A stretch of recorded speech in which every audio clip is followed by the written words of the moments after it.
Hello, would you buy a 250 mile per gallon diesel car if they made one? Does it exist? And what if I told you you could do so much better than that? Does the car you own make you smile, or do you wish you owned a car that did make you smile? And is anyone going to save the planet, or does it need saving? Is nothing wrong? Would you stay in a garage with a closed door and a gas engine running? Hi everyone, and welcome to new subscribers.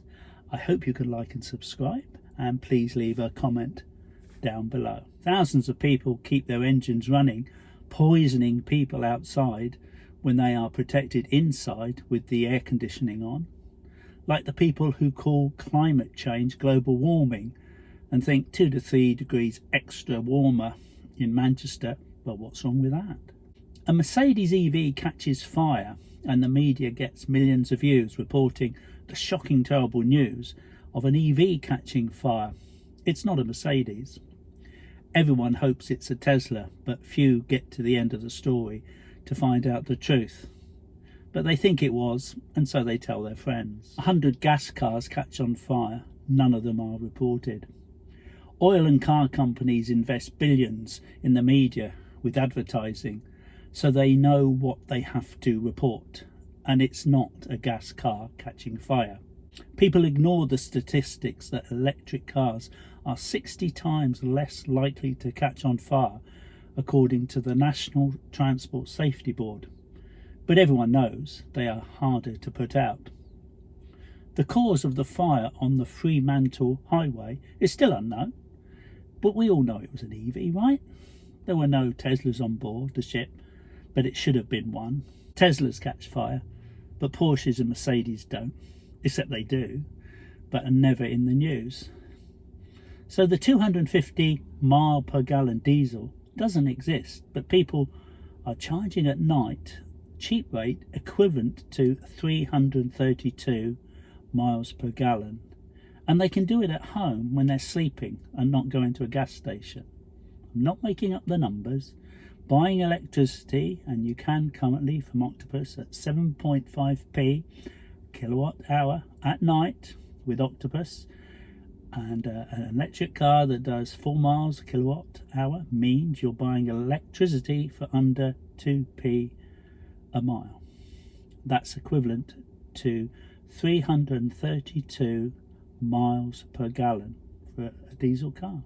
People keep leaving comments below, and it's brilliant. I love all the comments from EV drivers telling me how cheap they're charging their EV for as little as 2p or the equivalent in Australia and America, and they're also running the dishwasher and washing machine in the early hours of the morning. You'd have to be pretty dumb to think buying an electric car is going to save the planet. It's not, as it takes energy and materials to build, and after 15,000 miles there is a small environmental gain, but not a lot, but lots fewer gas fumes in an electric vehicle, and that is a good thing.